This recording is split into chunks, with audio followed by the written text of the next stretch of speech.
Hey guys, I wanted to record a little video to go over some of the stretches that can help alleviate some of the stress and tension that can be caused by crocheting and knitting and really any craft that where you're working with your hands and where you might be causing some strain on your neck and your shoulders and your arms and even your wrists.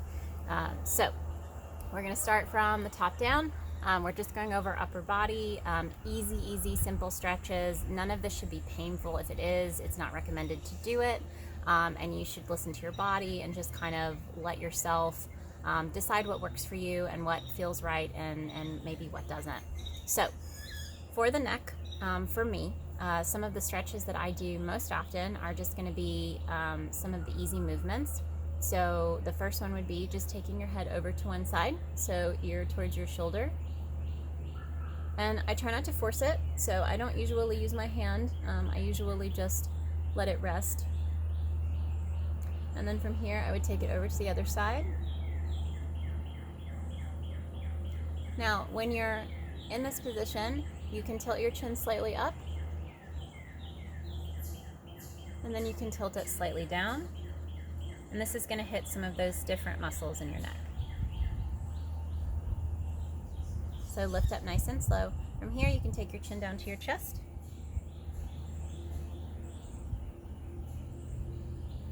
And then you can lift your chin all the way up.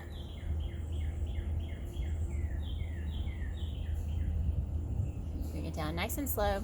And then you're going to take your chin over to one side, chin to your shoulder. Relax your shoulders. Don't lift the shoulders up. Relax them down. Bring your shoulder blades together behind you. And then take your chin over to the other side.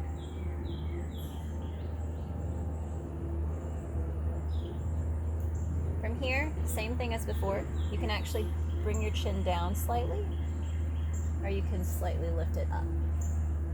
Very small movements. So from here, I actually have what's called military neck. Usually it's caused by a trauma like a car accident, which was where mine came from. It causes you to lose the natural curve in your neck. And so what you can do to help this is strengthen the muscles in your neck. And what you do is you make a double chin. So you'll sit up nice and straight, bring your shoulders back slightly, and then you're gonna make that double chin. Beautiful, right? Now from here, you wanna hold that for a few seconds, then you can release. And you can also create your double chin and then slightly turn your head. So I'm going to do that. And bring it back, check in, double chin.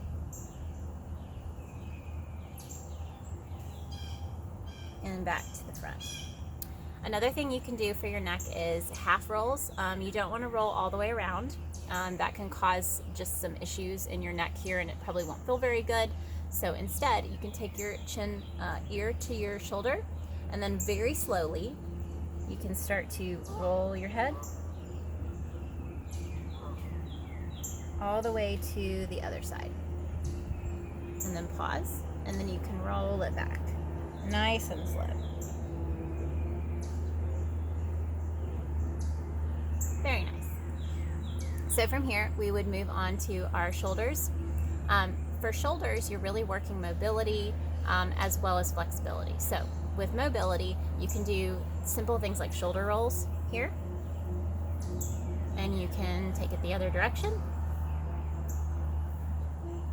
You can also open your shoulder blades by clasping your hands together and pushing everything forward and opening up your shoulder blades. So I'll turn to the side so you can see.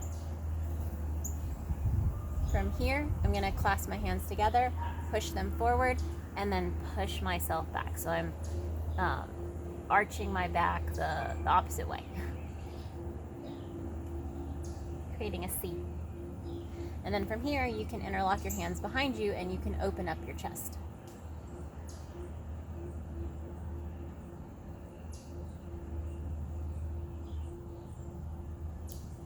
Another thing that I really like to do, I'm not really sure what they're called, but it's for me it feels really great for my shoulders and my back.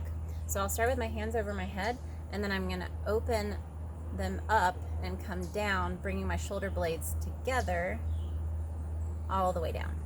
So I bring them up, pull them open and down, nice and slow. There we go. So that's a really good one that I like to do for my back. So another thing for shoulders is just gonna be some of the general stretches that you can do for your shoulders, one of which is just taking your arm across your body. A lot of times when people do this, they tend to want their shoulder to creep up next to their head, and you want to bring that shoulder back down. So keeping nice, even shoulders. And you just hold that for a few seconds, whatever feels nice.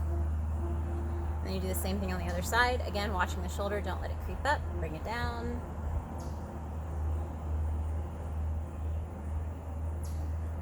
And then the next stretch that you can do, you can bring your arm up. You're gonna wanna turn your palm to the back. So I'm gonna bring it up, turn my palm to the back, place my hand on the upper part of my arm, and let my hand fall back behind me. So for this one, you wanna make sure that you are not putting pressure on your neck when you do this. You don't want it to be like this. You want to keep your head up nice and tall and keep that nice posture. And you do the same thing on the other side. So you lift the arm up, turn the palm back, and drop the hand back behind. If you've done yoga in your life, you've probably tried this pose where you would take your hand and you would wrap it and you would touch your fingers or clasp your hands behind you. It's not totally necessary for this one. It's totally okay if you don't do that or can't do that. You can just stick with this.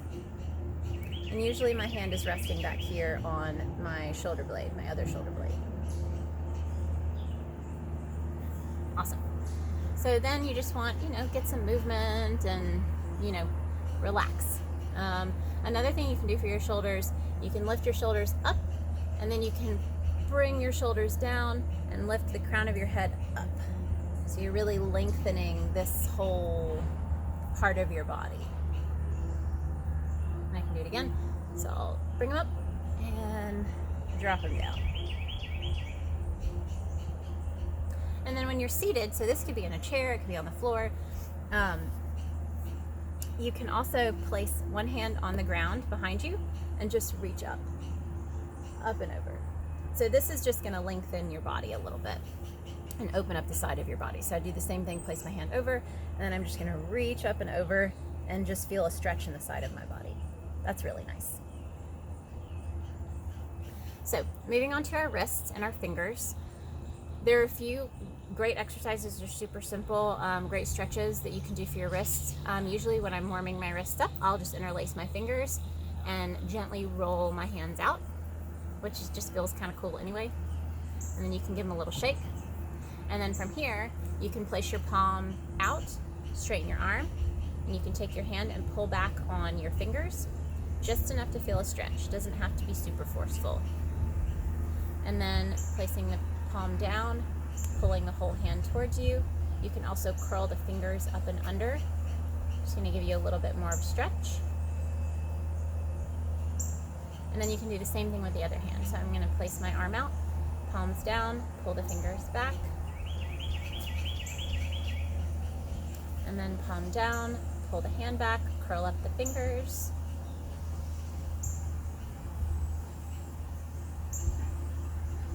And then you can roll them out again.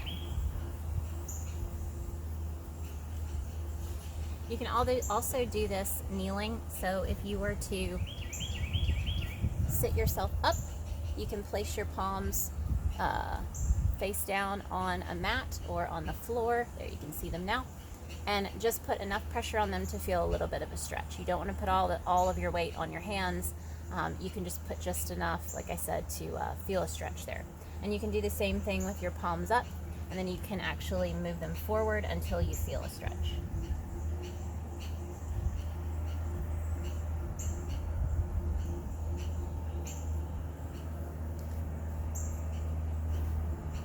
So that's really it. That's the majority of the main stretches that I do for my upper body to help me feel a little bit more mobile, to help deal with any tightness that I might feel. And I do want to throw in a little bit of a PSA for anyone who regularly pops their neck or cracks their neck. So If you're the type of person who is crocheting or knitting a lot, you've got marathons of, you know, late nights where you're up and you start to get really tight, and maybe you take your neck and you push it and you get this nice cracking sensation in your neck. Please don't do this. I only say this because this was me. I did that for years. For years, I would feel a tightness in my neck, and I could easily crack my neck very forcefully, and it would feel great for a little while.